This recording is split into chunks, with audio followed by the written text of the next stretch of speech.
Hey, we're talking labor rates, a very touchy subject for some shop owners. Many say it's the sacred measure that customers rate you on. And if you believe that, this episode is for you.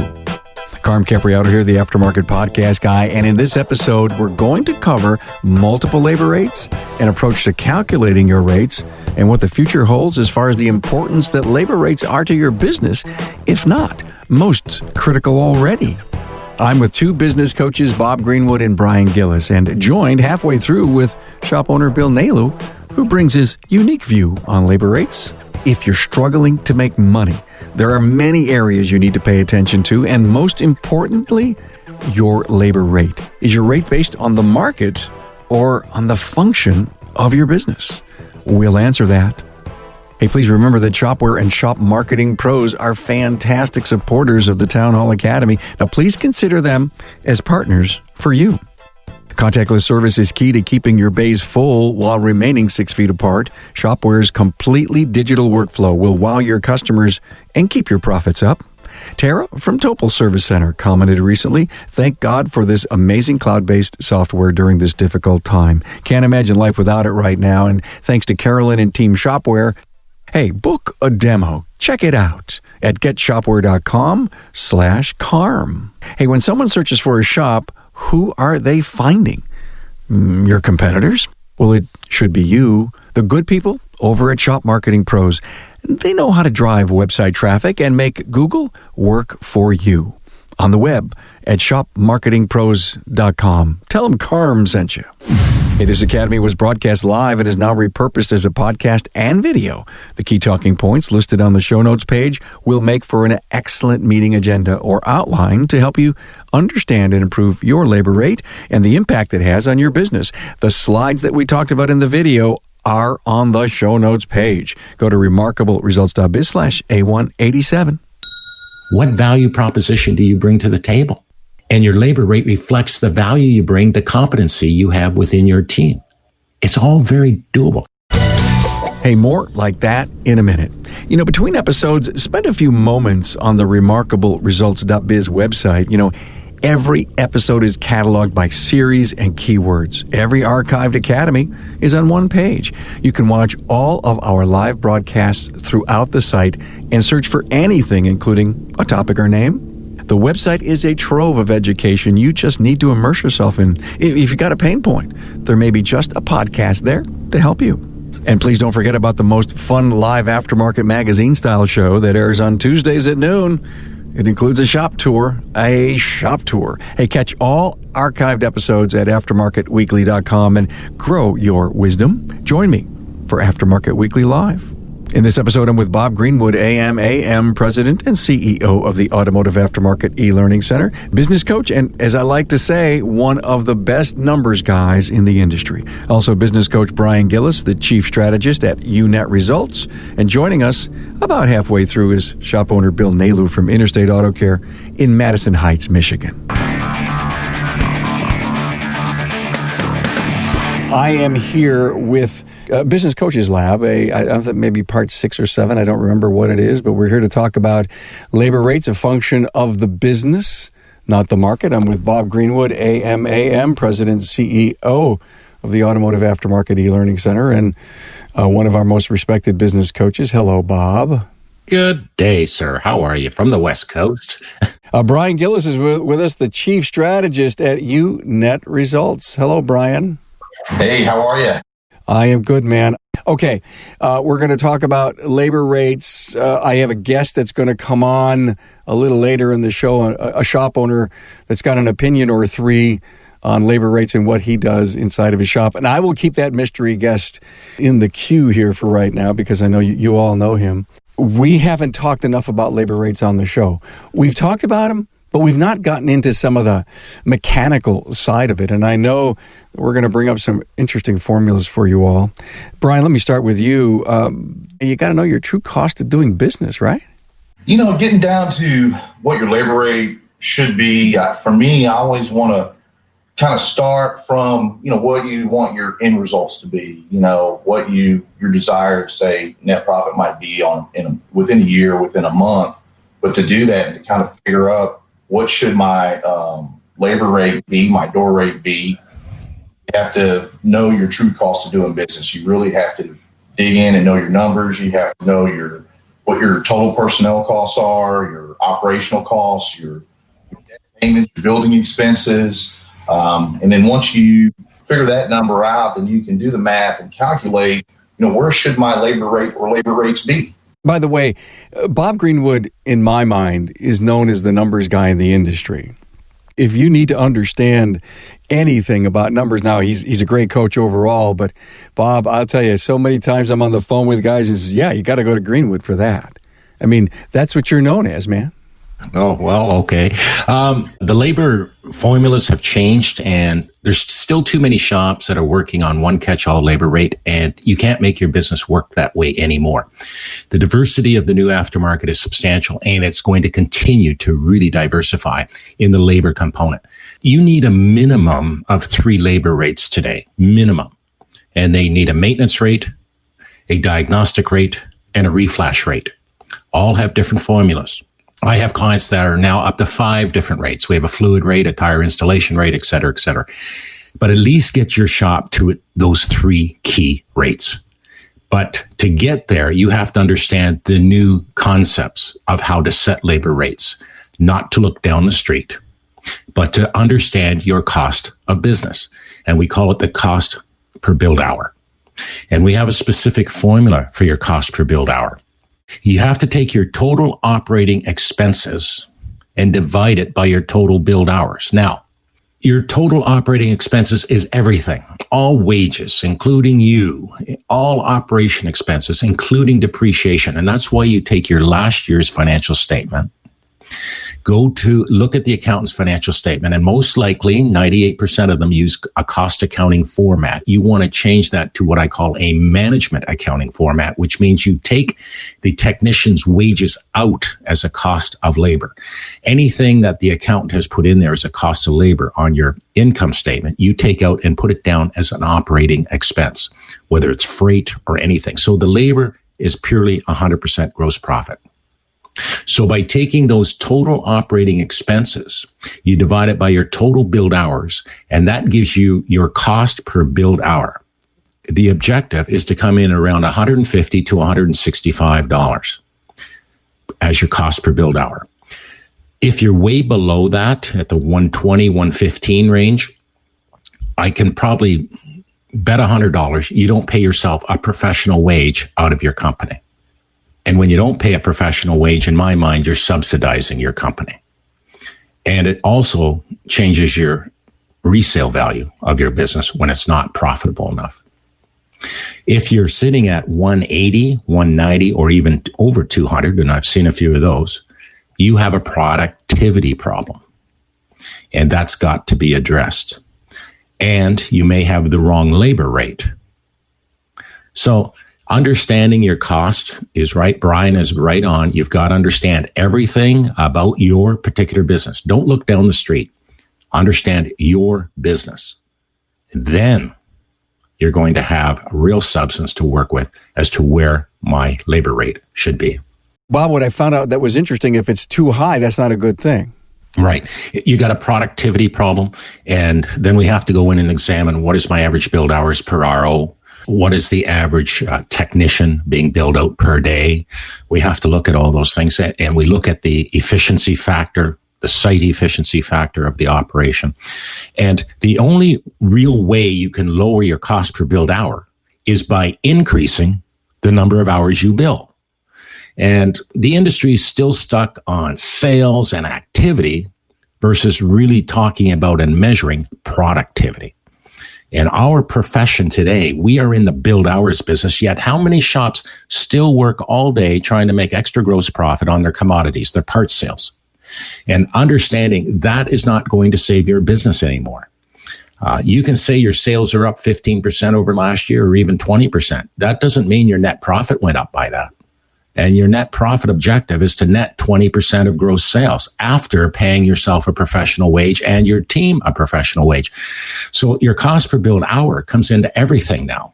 Interesting. So we are so excited. Our business is up 20%. The activity is off the wall. but we may still be bleeding to death. Brian, any comment on that? What Bob said about the productivity is spot on. And when I'm working with shops, they have a door rate, labor rate, what they feel like they're getting. And when you actually do the math and you take the total labor dollars that they sold in a month and then what they're paying out to technicians, they're not anywhere near what they think what their labor rate is. It's really much, much lower. Like Bob said, you don't want to do what the guy down the street's doing. You have to know your numbers and what it takes for you to be able to hit your net profit goals, just to be able to provide a great business for your customers and for your employees. You just have to really to do the math. And I totally agree with Bob that, there's not just one single labor rate or door rate. It varies. Our labor rate on an oil change isn't what it is on when we're doing a timing belt, and you've got diesels and RVs and flashing and reprogramming, and you've got an employee rate. And so all of those things go in. You have to really look back over your last 3 months, and you're constantly you may need to tweak that. You may need to look at that and go, you know what, I need to increase my labor rate because we're really not getting what I intended on, right? So when you're writing your budget, figuring out what your true cost of doing business is, are you factoring in coupons and discounts and sometimes, unfortunately warranty work and things of that nature roll in what your outcome's going to be. And so it's, you have to the numbers, your part markup, what you charge for parts, affects your overall gross profit, your overall margins. That also goes hand in hand with what you set your labor rate at. You definitely have to know your very own numbers, what's going on inside the market. It's really what's going on inside your four walls that's going to help you to determine where that number is. And then once you kind of decide, hey, this is kind of what I need to, how I need to end the month for the hours that I'm paying my technicians. This is what I need to collect for each one to be able to maintain a great business. That's just some of the thought process and some of the work that needs to go into to really calculate that. When you figure it out, I think each month, you should have, it should tier up. Maybe it's 50 cents every month you raise your labor rate to go along with increased costs in doing business and things of that nature. Hey, Carm here. And coming up, listen to the power Bill Nalu gives his techs as it comes to setting labor times. It's as easy as 1, 2, 3. Shopware's shop management system allows customers to review, approve, and pay for repairs all in one place. Now, 1, your customer views their outstanding balance. Number 2, they are prompted to submit payment directly through their invoice. And 3, Shopware's secure portal facilitates payments right there without having to open another browser or remember another password. It's really that simple. Shopware is your complete solution for contactless service. Let remote pay work for you and improve your customer experience. Get started today. Visit getshopware.com for more information and to request a demo. Hey, Carm here. Are your competitors ranking higher than you in search? Is your marketing company using plain vanilla recycled content? And does your marketing look like every other shop's and you're not even sure it's working? Powerful, effective marketing is not cookie cutter. It should showcase all of the things that are unique about your business. Don't you think you deserve better results? It's time to make a change. Our good friends at Shop Marketing Pros are past shop owners and industry veterans. They get it. Their process is pretty simple. Listen, create, and do. They spend time getting to know you and create a unique marketing message and then do the heavy lifting for you so you can do what you do best. Run a shop and fix cars. Do yourself a favor. Give your shop the top-notch marketing it deserves. Schedule a call today on the web at shopmarketingpros.com. That's shopmarketingpros.com. Don't wait. Do it now. We're in the labor business. When that finally hits us hard, then I think we stop and then we start getting the support and the help that we need. Bob, you want to cover that second slide that you brought? I mean, it is an unbelievably another really good slide that I'd like to show here. Yeah, it's how to set your labor rates today. There's mathematical formulas now, and these math formulas are critical. There used to be basically one set formulas, and that was taking your technicians' basic hourly wage, your top technicians' basic hourly wage before benefits and all that, and you would multiply it by 4.5 to come up with your maintenance rate. That was a very key formula. Now, these formulas have been changing over the years as the complexity of our business goes and the investment that's required to make things work. When I first came into the industry over 40 years ago, the multiple was 1.7. So we're up to 4.5 now. And as we move forward, the knowledge base of your business is going to grow substantially. The new and additional way of looking at it is based on your cost per billed hour. Now, don't jump into that one right away, because you want to understand your cost per billed hour, what the average is. And so you want to make sure you'll first calculate what it was last year for the entire year. But as you move into this year, give yourself a good 6 months worth of data and look at your year to date cost per billed hour. So you got to understand this slide first. Is that what you're saying? Yes, that is exactly right. That is where it all starts from. So when you understand that, then you can move forward. But you're always working with your average, and that's why your year to date is critical. Not a given month. A month is a snapshot in time, and your cost per billed hour can fluctuate on a monthly basis up and down. So that's why we look at the year to date average. So what you do is, once I've got a consistent cost per billed hour within $1, $2, year to date, up and down, I then take that for my maintenance rate and multiply it by 85%. And that becomes my maintenance labor rate. Now, notice that the only way I can reduce my cost per billed hour is by increasing the number of hours that we bill in the shop. That is the efficiency of your business. And understanding your efficiency of your business is huge today. Site efficiency measurement is critical because it's going to actually work out where you're sitting at. Now, I'll just make this as a side point. The average shop in North America is coming in between 58 and 63% site efficiency, because the industry doesn't talk about it. They don't even really know how to measure it properly. But that being said, I've got to get to a minimum of 75% site efficiency, with my ultimate goal being 80%. And when you're at that 75 to 80% site efficiency, your cost per billed hour is going to be in line. When you're way below that efficiency number, your cost per billed hour is going to be up. The maintenance door rate is one multiple. Then you move to the diagnostic rate. Well, there we take the top technicians' basic hourly wage, and we multiply that by 5.35. And I'm suggesting and recommending to you, you first start with these multiples versus your cost per billed hour, because you've got to get some history on your cost per billed hour. So that is something that you can work on and over the next 6 months fine tune. You're telling everyone, until you really understand cost per billed hour and you play with that over time and you keep working it, don't add cost per billed hour factor to this slide. Correct. That's the 125% times your CPBH. Be careful of that right now. Now, what would I multiply it by? You take your top technician's basic hourly wage and multiply it by 5.35. That gives you your diagnostic rate. So there's really two formulas in each one of these quads here, or sections, right? There's two formulas here. Two separate formulas, absolutely.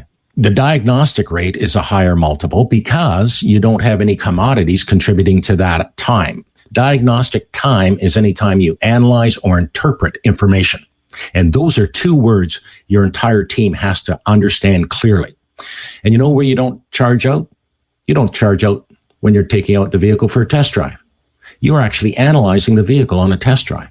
That 10 or 15 minutes should be going out at diagnostic billing. Your staff don't take a wage reduction. Why are you giving it away free of charge? You're in a knowledge-based business, and it's going to grow. We've got to cover to make sure that on our formulas, we're building in a return on investment into the business, leading to a 20% net profit of gross sales and overall a 35% return on investment within the business each year. Average shop right now is averaging between 9 and 11% ROI because they're not as profitable as they should be. And one of the profitability issues is not understanding your cost per billed hour and where your labor rate should be. The third rate is a reflash rate. And the reflash rate, you take your top technician's basic hourly wage and multiply it by 6. And the reason, again, there's a difference here is because in reflash, you have subscription fees you've got to get involved with and pay. Once you have your cost per billed hour, you take your cost per billed hour and multiply it by 135% to get your reflash rate. Now, interesting enough, if you start to look at all these formulas, your cost per billed hour is a key one. And your cost per billed hour reflects your efficiency of your business. Now think about that. If I'm inefficient, my cost per billed hour is going to be a lot higher. If I'm very efficient, my cost per billed hour is going to be lower. And if you think that through, you can have a professional wage for yourself, a professional wage for your entire team. And if you're efficient, you can have a very competitive labor rate in the marketplace. But you have to understand your numbers inside out today. These guidelines will lead you to the right ROI in your business. They change. We have to redo the math constantly. I'm doing it a minimum of twice a year just to see where things are based on the realities. And as we move forward here, a lot is going to change in the labor component. You just said something so big and powerful. You can have a competitive labor rate if you're efficient. Correct. Do you want to have a competitive labor rate? Or do you want to have one indicative to the value and the customer experience that you have and just make some extra money? I want to have my labor rate reflect my competency of our team. And that is the important point to understand. You're not basing it on a market value. You're basing it on the competency of your team. If you have a very competent team, your labor rates will be higher than anybody else if you're very competent, because you're paying higher hourly wages to your team, especially your top tech. So you're going to have a higher labor rate. So what I'm saying here is that stop looking at the marketplace. And Brian mentioned that too. It's about your business. Here's this little simple math. Understanding your cost per billed hour is one thing. Understanding your multiples is one thing. The other thing you want to understand is what is your average billed hours per RO. Now let's keep it simple. Let's say I'm at 2.0 billed hours per RO. I'm going to raise my labor rate $10. How much are you asking from your client? Well, 2 hours per RO times $10 is an extra $20. That's all I'm asking for the total of the invoice. Yet I hear shops, I can't raise my rate by $10. I can't raise my rate by $15. Do the math. What value proposition do you bring to the table? And your labor rate reflects the value you bring, the competency you have within your team. It's all very doable. The most I've raised a shop overnight is $35 overnight. And in 30 days, he had one question about it. He fired the customer who questioned him because his clients didn't even care. That's what you need to do it right. I trust you. And that's our business today. You're not going to let the person down. You're not going to let your clients down. They trust you. They're not questioning you on your labor rate. They're saying, when can I get it in? When can I get it back? Thank you. That's the relationship you're in. This was a phenomenal lesson, a math lesson. It's all steeped in common sense and logic in my mind. Bob, a question. How many diagnostic hours should we bill in relation to maintenance hours? You got a stat? That's another key stat to measure in your business, because I find that most shops are way below where they should be because they haven't captured the time or taught the team how to capture the time properly so that they can bill it accurately at a diagnostic rate.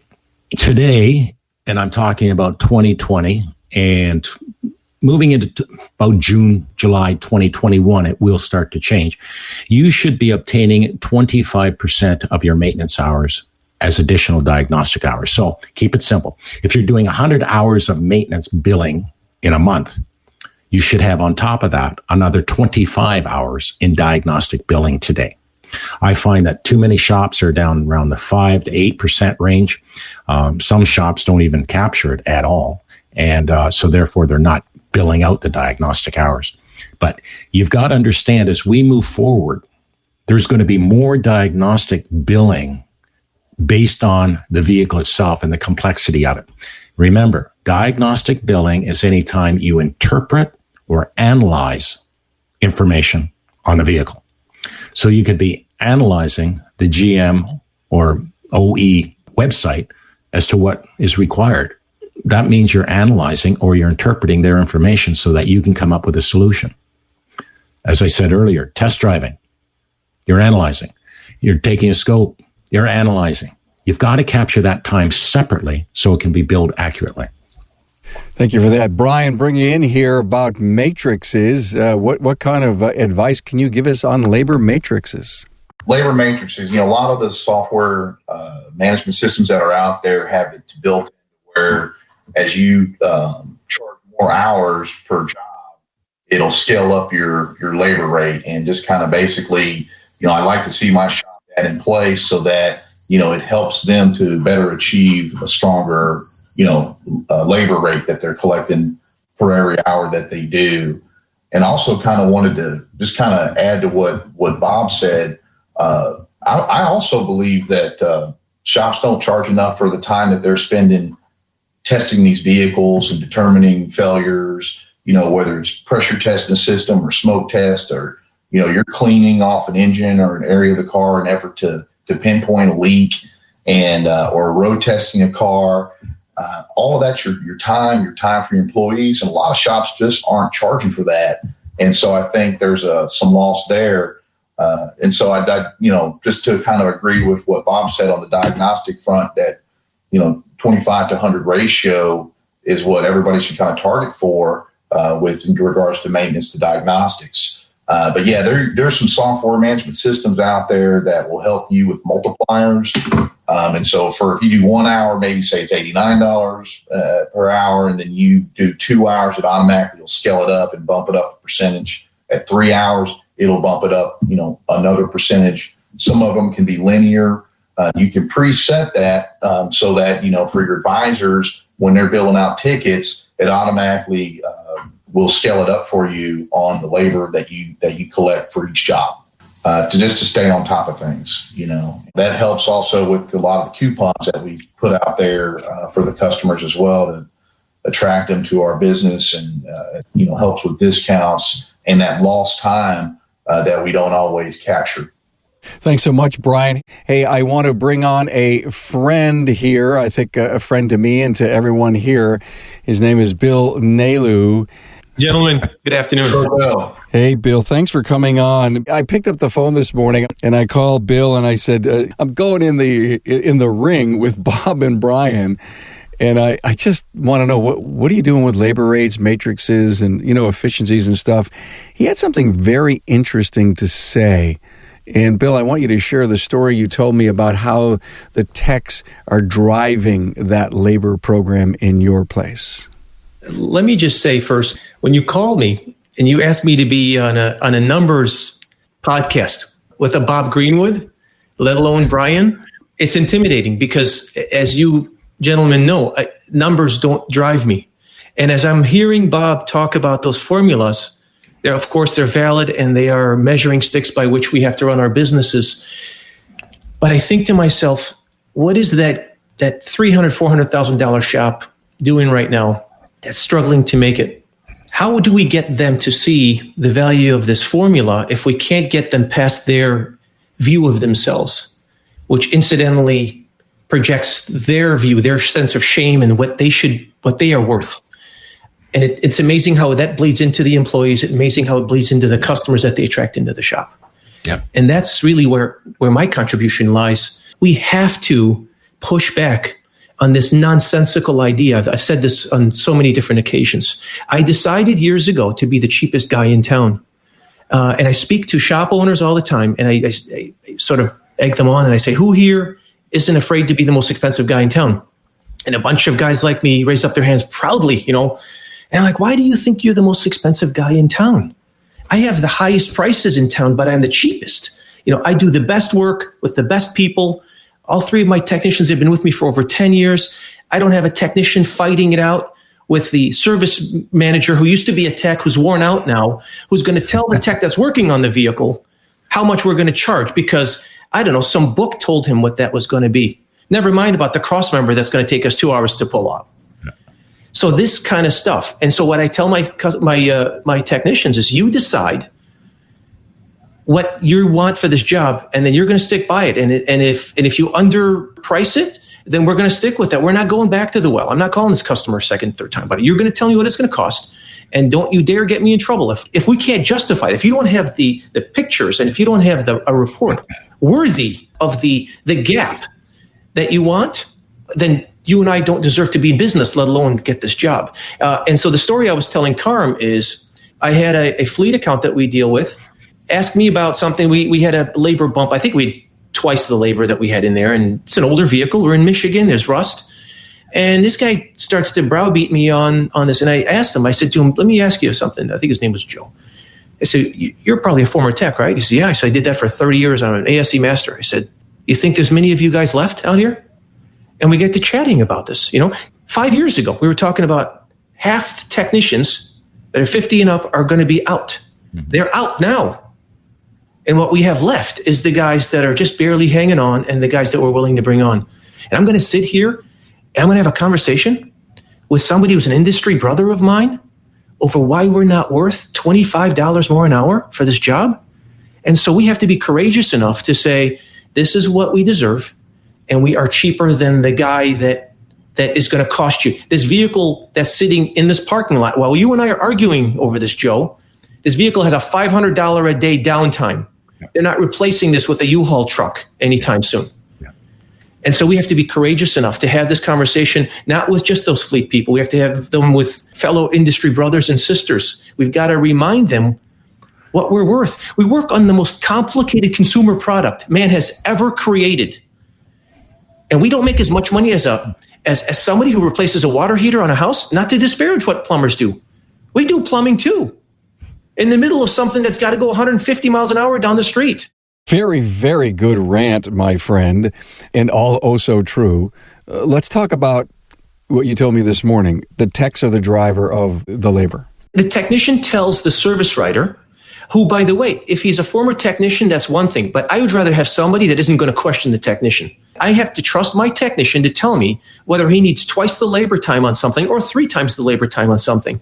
And if we're doing heavy engine work, why shouldn't it even be higher than that? Where's the shame? It's all sexy. It's got this large ticket attached to it. But when you drill down, when you do the homework, like Bob tells you, when you're doing gross profit dollars per hour and you realize that you're married to this vehicle for 2 years out, every time this check engine light comes on, well, you guys put my motor in. That's time that you can't get back. And so you have to account for that right at the beginning of this. And so that's why you have to have a higher labor rate for heavy, for diesel, for electrical, for diagnostics. And by the way, when you're doing research on these vehicles, how come an attorney can charge $200 to do research for you? Research. But we can't do that, pulling up diagnostic information? What the hell's wrong with us? Bill, you're so bang on with this thing. And, it comes back down to understanding who you are and what you are. And if you're running your business based on price when it comes to your labor rate, you're making a big mistake. I'll put this statement out, and my clients, to them, I sound like a broken record. You name to me every single independent shop that you know that went bankrupt for charging too much. Send me the list, will you? Yeah. I think about the time I take when we get a client in for the first time, and it might be a father and son. Carm, we talked about this before, many times before, where I try to say to them, this is not your problem. You have a car. This is your son's problem. Get your son involved. Get your daughter involved. We start a relationship on that basis. Who would want to fire me for a $20 gap in this? This one story I told to Carmen years ago. I went to this it was like AT&T was running this seminar or something. But there was this guy in the room, and he was talking about a towing company out in Arizona. This company was the biggest towing company, the busiest and the most expensive in town. And the calls would go like this. Somebody would call up and say, Bob, how much is it going to be for my tow? And you'd say, $80. He'd say, well, $80, I can get this done. I get just called 3 other places and they're $60. This is what they tell them. They said, let me tell you, Bob, this is what we do for this $20. Because we've just established that you're willing to pay $60 for this. So all I have to worry about is that $20 gap. So this is what he says. He says, when we get out there, please know that all of our drivers have been with us for over 10 years. All of them are drug tested. All of them go to training every year. They do this, and they're all certified by the National Association of Towing Operators or whatever. we will be there within 20 minutes or the tow is free. And considering the fact that you've probably been waiting out there wilting on the road for about an hour and a half now, when we get out there, we realize how hot you're going to be. So we're going to have a bunch of drinks for your ice cold refreshments for your enjoyment so that you're not so uncomfortable sitting in the truck. Now, who in their right mind is going to say, you know what, let me call this other place here because I can save $20. You know what's going to happen is you call that place up and the guy that you called that you said no to is going to say, oh, you came crawling back to me like the dog that you are. You know what? I told you 45 minutes. Now it's going to be an hour and 45 minutes. Why? Because that's the way I run my business because I'm the cheapest guy in town. It's happened to me. Bill, thank you so much for your perspective. Social media has lit up based on everything you did. And thank you for being here. And please stick around. Bob, we look down the road. Labor is a component of the success of our industry. Do you have any advice? Yeah, labor is the future focus where you have to be. And as Bill is explaining, your labor rate reflects the value proposition you bring to the table. So it means that you have to learn how to educate your clients on a consistent basis every time you're seeing them. And remember, you are working on their vehicle to make sure it is safe, reliable, and efficient. Those three key components is what we do. And we have to educate our clientele as to that skill level that we have to bring to the table. And when you're moving from 100 million lines of software in an average vehicle today to 500 million lines of software by 2023, 2024, they're predicting, you're now dealing with a solid computer platform that you've got to be fully aware of. And if that check engine light doesn't go off, man, you're in trouble with the client. So you've got to know what you're doing. And look at how we're moving forward, even understanding calibration today on a vehicle. And there will be a separate labor rate for that as well. I'm developing it right now because the skill level to be able to take off a bumper or a windshield and put it back together and have all the sensors work properly is a skill. And it's going to grow. So we are in a knowledge-based business. And you might have heard me say it before. The trade days are done. This is a true profession today. And our profession is reflected through our labor component in your build hours per RO. Now, just Carm, if you don't mind me, I'd like to go back to that cost per build hour number too. Is that such a powerful number? Is once you know it and understand it, you can actually calculate how much you are going to net on a repair order before you close it off. So, all you're doing is taking all your commodities, multiply it by the gross profit that you made or gross profit percentage you made on those commodities, add to that the total labor you build. Now you got the total gross profit dollars of that repair order. From that, you take the number of hours you build and multiply it by the cost per build hour and subtract it from that gross profit to see how much you're going to net. And if you're not netting 20%, you want to know that before you close it off. And if you have a pure labor job, pure labor, don't work on your labor rate. You don't even quote a labor rate. You quote the job. And what you're doing is taking your cost per build hour plus 20%, because that's what you want to net. And that's times the number of hours you're going to be doing. So a simple example, my cost per build hour is $150. I have a 10-hour job. No parts involved, no nothing, just pure labor. So what do I do? 150, 20% of that, another $30. So I take 180 times my 10 hours. I'm quoting $1,800 for the job. Bob, thank you for that. The reason we're here, labor rate's a function of the business, not the market. I think we nailed it. And if we didn't nail it, I think it taught someone that they had to get a yellow pad, a piece of paper, and a pen out in the calculator and open those financial statements and do the damn math, right? And look at your business from a completely different perspective. Brian, I'll give you your last word here, my friend. Yeah, I just want to say, I really appreciate what both Bob and Bill had to say. I think they're both spot on. We tend to undervalue ourselves, and we got to, we work hard. We put a lot into what we do. We got to hold our head high. We should be able to charge the prices that we need to be able to charge to like Bob said, to be able to provide a professional income for ourselves and for our employees. And we have to believe in that. And we have to understand that this is the future. Labor is going to be the main way. Don't undervalue yourself. Put in the work. We put in the time. We deserve to get paid for it. Thanks so much for being here, Brian, Chief Strategist at Net Results. We did a great podcast together at Vision. He's a process and systems guy. We're going to take advantage of him. Bill, I'll give you your last word, my friend. I don't dare disagree with anything that Mr. Greenwood or Mr. Gillis would ever say. The only thing I would add to this is that the one thing that changed in my mind in the last year or two is that I no longer believe that we're just a labor factory. I think that you can easily pigeonhole yourself into thinking, well, all I got to do is bust out a bunch of labor, have guys with a bunch of gaudy labor hours, and you think, I'm still not making enough money. Well, it's because you don't have a commensurate amount of parts that you're selling with the job.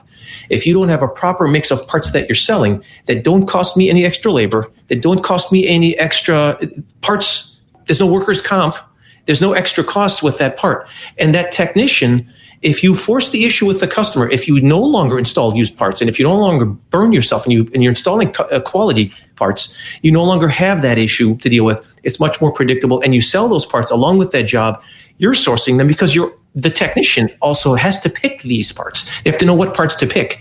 And so is it any wonder why we get into trouble when the customer is picking the parts? Yeah, right. Bob, are you up for a great summary here, my friend? Quality is everything, and that's the business we're in, quality parts. And Bill's absolutely right. I'm assuming that you buy quality parts and always use quality parts. Why would you not? You either have a customer business or a client-focused business. I'm encouraging you to go client-focused. That is your whole business of what you're about. Trying to please everybody who walks through the door is a big mistake. You have to define your business and what you are, and your labor rates will reflect your quality, your knowledge. And keep in mind, it's just not just paying yourself and your team a professional wage. We also have to look at the reinvestment we're going to be making moving forward in equipment, in software, and education or training. It's going to be continuous now, and we've got to have the dollars to be able to support that. And a lot of that training and education will be taking place during business hours, which means I've got to learn how to schedule the business properly versus after hours when my team is supposed to have a life outside of business as well. Big discussions, a lot to discuss, but I'm encouraging you. Please pay attention to your numbers, break them out properly, and study your math. Bob Greenwood, AMAM, President and CEO of the Automotive Aftermarket E-Learning Center and respected business coach in North America. Thanks, Bill, for coming in. And I like this whole guest host idea. We keep him in the background, and he's writing all these notes. He's ready to pounce. And then we bring him in about 25 minutes in, right? What do you think, guys? And Carm to bring in Bill. I mean, this is just awesome. I outbid Buckley. Buckley was paying 20. I told Carm, I said 25. And he went for it. He's cheap. Well, that's a thought. And Greg said it was a great show, gents. So thank you. Hopefully we taught somebody something here today, right? Be good, guys. Thanks for being on board to listen and learn from the premier automotive aftermarket podcast. Until next time.